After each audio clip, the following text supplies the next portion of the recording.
Some number of years ago, when I was studying to be a New Thought practitioner, one of my classmates, Carol, who is she was a Philadelphia school teacher, was her day job.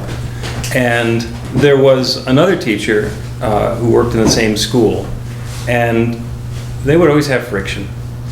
All the time they have friction, to the point where Carol named her coworker as her nemesis. And they both were doing the same job, and they both wanted the same thing, but they were just like oil and water.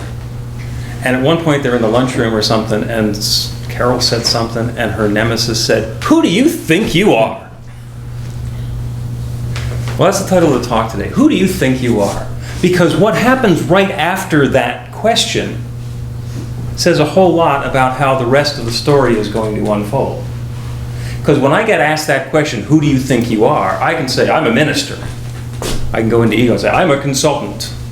I can talk about the jobs that I've had, or the things that I do, or the bank balance that I've got. Or I can talk about something different. When that question comes along, who do you think you are? That's when we get to step into who we want to be next. And I'll tell you what Carol's answer was in a second. There's another story I want to tell you, though. And it starts probably the same length of time ago. In 1995, a movie came out. It's called Finding Isaiah. And this friend of mine and his wife went to see the movie. And they got done with the movie, and they're like on their way home, and he says, if I ever have a son, I think I'd like to have a son named Isaiah. So that's a cool name. I like that name. And as part of the other things that they were doing in their lives, they were foster parents for children. And so some amount of time later, they got a call that there was another child that needed foster care. So they went to pick up the kid. So my friend parked outside, and his wife went in and picked up the baby and came down with a 5-day-old boy whose mom could not possibly take care of him, whose name was Isaiah.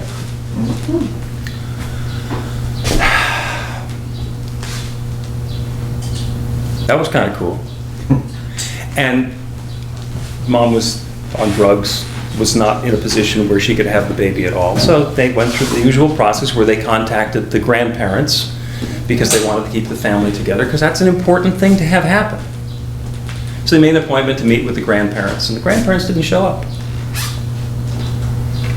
So my friend called the grandparents back, and they said, well, you know, we're old, and we don't have the resources to take care of a baby, and we can't do this, and we can't do that. And my friend said, it's not about, we're not going to like dump the baby back on you. This is about connecting with your family, about having your kin. They made another appointment. And they didn't show up for the next appointment. So my friend and his wife adopted that baby. And he had a son named Isaiah. So by setting that intention, who do you think you are? I think I'm Isaiah's dad. Really cool story about taking that input, taking that guidance, and allowing something to happen, allowing whatever it is that's next to occur. And those questions come up for us all the time. Who do you think you are? I've been going to a yoga class on Thursday nights. My daughter and I found this yoga teacher who we absolutely love. Some of you have met her, Courtney. She had done our meditation class with us. And she was teaching at the yoga studio, and we would go every Thursday, and it was wonderful. It's a non-standard yoga practice. She brings a lot of spirituality into it, and she and I have gotten to be friends outside of that. And I went to class on Thursday night, and she wasn't there. And usually we know ahead of time when she's not going to be there. And the woman who was teaching the class, I said, well, what happened to Courtney? Oh, she doesn't teach here anymore. That was kind of strange. And it turned out, through the conversation with Courtney, that the way that the yoga studio was working is, and yoga is a pretty competitive business because people can go anywhere. So she was a contractor at this studio, and one of her original teachers came back into the area and opened up another yoga studio. And this was a teacher who wasn't just about the physical practice of yoga, because there are actually 8 arms of yoga, and the physical practice is only one of them. And Courtney is like a real fan of all 8 of them, the spiritual, the surrender, all the rest of it. And so her teacher came back and invited her in. And so she wanted to teach a class there that wasn't going to compete with the class at the other. And they just went ballistic. They said, no, we're building our own community and we need to keep it focused on this community. It just needs to be us. You can't teach anyplace else. She says, what about the broader community? And they said, we need to be focused on our community. She says, how can you be competitive and say Om about connecting with the oneness? So she's not teaching there anymore, because that question came up, who do you think you are? And she intuitively said, I am somebody who is sharing myself, who is connecting with a wider audience, who is serving and being all of this completely integrated process of teaching yoga. Because that's what she brings to her yoga practice, to her yoga teaching. She is sharing herself, and it's got to have that richness. So by the time the question was, are you going to teach here exclusively, or are you going to do something else? The ultimatum, the form of that question, you have to choose this or something else. It was obvious what the answer was going to be for her. In the meantime, she was trying to do a little bit of all of it. Who do you think you are? I think I'm a person who's sharing my gifts, who's shining my light. Which, interestingly, is the same answer that my friend Carol gave when her nemesis said, who do you think you are? Without missing a beat, she says, I'm a child of God. And her nemesis said, I'm a child of God too. Well, they both stepped up their game. And even though they continued to not agree about almost everything, they had a newfound mutual respect, because they weren't dealing with each other on the level of what little petty thing did this one do to that one and the rest of it. They were now children of God, doing God's work and trying to find common ground and agreement on how that was going to come together. So in the opening today, I asked you to repeat, I'm a child of God. So let's say that again one more time now. I'm a child of God. Yeah. And sometimes we think a child of God and we think, oh, that's diminutive because that means that God is bigger than us. No, what that means is that we're still growing. I'm a child of God. I have all of this infinite rich potential, all that God potential in me. I can grow into anything. Because children grow into adults. And as we are growing into our spiritual maturity, we are taking on whatever of those God characteristics we are identifying with and resonating with. So when your question comes up, who do you think you are? Allow yourself to respond first, I'm a child of God. Or whatever brings you to that sense of your higher self, so that you can allow something new and wonderful to come into life.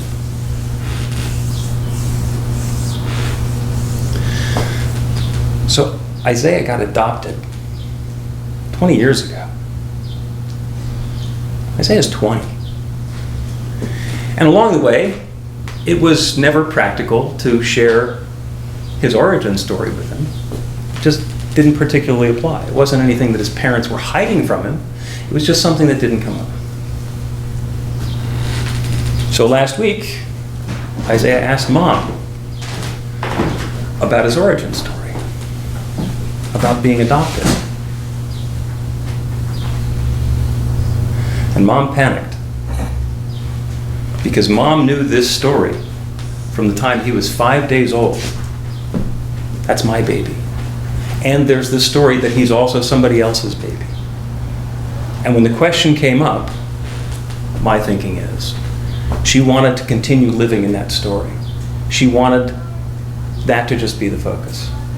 So she dusted it off. She said, no, that's not it.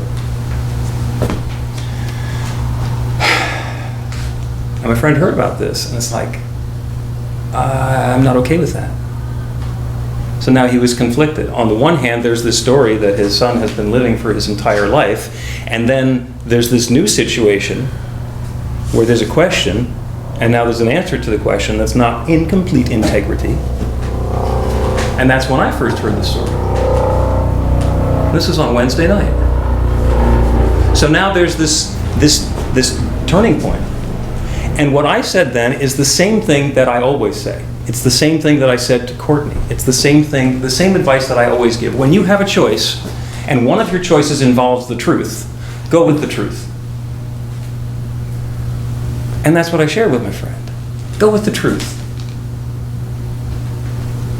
And in my wife's family of origin, there was a lot of subterfuge about her origin story, and she actually was hidden from her until she was 35. And even to the point where she was told that she was crazy for thinking that the guy she thought was her father when it turned out that was her father. So I had some experience with that. And what I share with my friend is, up until now, it's been a story that hasn't come up. If you go along with the story that there's nothing new to add to it, then when Isaiah finally finds out the truth, it won't be about the origin story, it'll be about the cover-up. Because up until now, he hasn't been lied to. That was the only input that I was able to give in the situation. So, pretty simple. You don't really need a ministerial credential to say, go with the truth. You do what love would do. And that's the guidance and the input that we can all take from that. To be able, when your nemesis comes along or when the opportunity presents itself, to stand in your truth, to allow that light to shine through you and as you and in you, to be at that higher level. It's not always easy to do. I have a day job working for a technology company, and one of the database systems that we use is approved for personal health information. Hospitals can use it. It complies with the HIPAA standards. If you ever go into the doctor, you need to sign the release form for the HIPAA and all the rest of that stuff. There's a whole bunch of protocols that go on with being HIPAA certified and HIPAA compliant. And I'm the guy who's like putting these systems together. And a week ago, we were having a problem with one of our clients, a big hospital in Texas. And we hadn't been able to track down the problem. It took us like 7 weeks to be able to replicate the problem. And when we finally were able to duplicate the problem, I said, oh, this is great. Our usual procedure is we take a screenshot or a video and we share it with our developers so they can track down the problem. And on Friday morning, it turns out that the screenshot we took had personal health information from a neonatal unit. Whoops. Now, it was only shared inside of our company, so technically it wasn't a full data breach. We didn't even need to report it to the client. But that was one of those situations where, like, it could have been, what happened? And I could have gone all defenses. Well, this person did that, and that person did the other, and all the rest of it. And no. Let me stand in the truth and own that. Yep, that was me. Took my eye off the ball. I made a mistake. And helped with the investigation to figure out who had seen the information, what we had to do, how the documentation had to go together. We had a mandatory company meeting on Thursday where they got their refresher training on security stuff. I was like the piñata. Getting whacked around a little bit as all the good poured out. But it was one of those situations where that was the truth. The truth was I had made this mistake. I had violated the standard, and by not claiming it and acknowledging it, I wasn't going to fix anything. It was just going to cause more trouble and more anguish. And it turns out that the other guy who was involved in this, a developer who I originally shared this stuff with, who sent it around to the rest of the developer team, he really felt bad about it. It's like, dude, we made a mistake. I made a mistake. You duplicated it. We're good.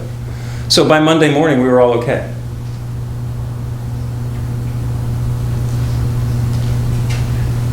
As we learn in politics, as we learn in personal relationships, there is the mistake, and then there's the cover-up for the mistake. And generally, the cover-up is worse than whatever the mistake was. All the way back to Watergate. Watergate was a really stupid activity, and a cover-up that took down a presidency.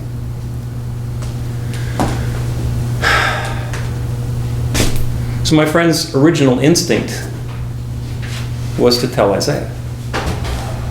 And we talked a little bit. We did some coaching and some counseling together. And on Thursday night, he took Isaiah out to dinner. And the brilliant, insightful way that he shared the story, as he said to his son, there's a story. And a lot of people know the story. But you don't know the story. I'm going to tell you the story. And at the end of the story, the only thing that will have changed is that you know the story. Everything else is exactly the same.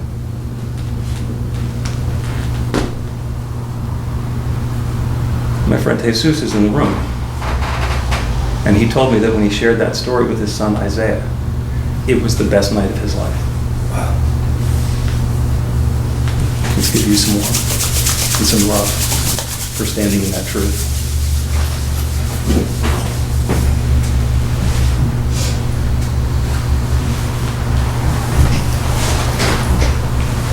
This is a prayer work story. This is what happens when you live in prayer and intentionally, and the specification that you have is that I'm living in love, I'm living in truth, I'm living that clarity, I'm taking that next step to walk the path of God. It's not about deciding what that path looks like or where those steps are going to lead. It's about being true to yourself, whether it's the yoga class that you're teaching or the nemesis that you're working for or with, or the experience that you're having within your own family. Jesus, I don't know if you have anything that you'd like to share or add to that story, but if you do, we'd love to hear.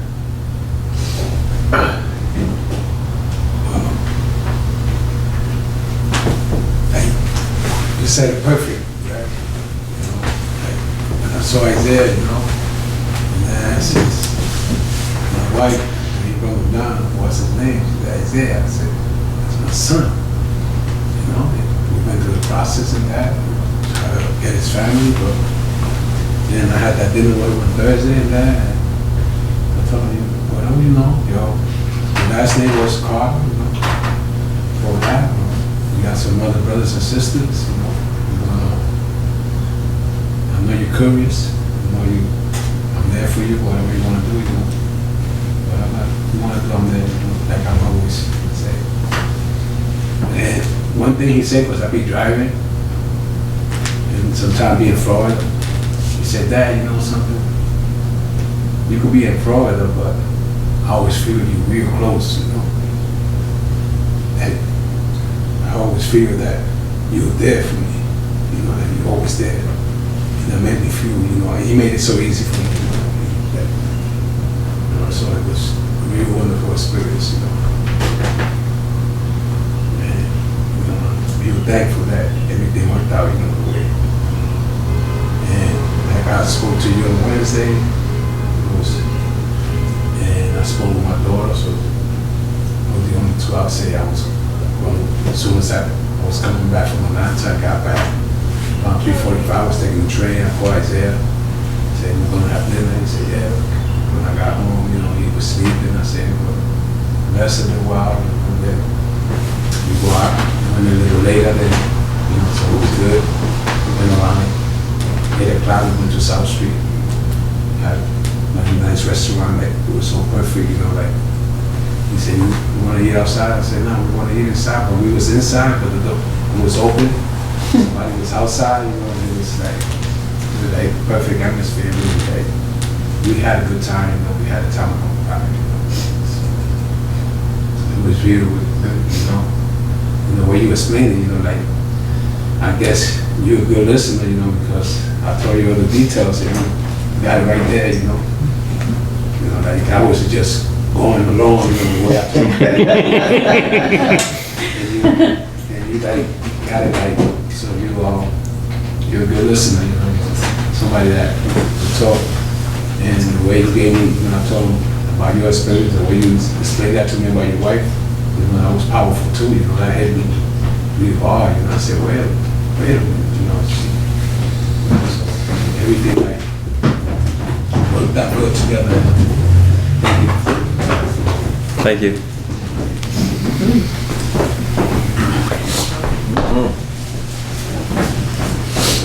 Welcome back. Thank you. Brian Edney, one of our members who's been off in Chicago for a little while, is back. Welcome.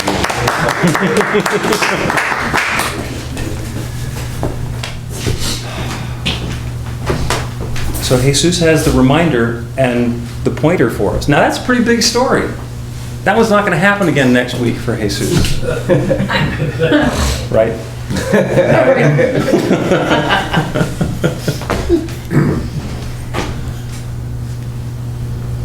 But that story is always happening for each of us.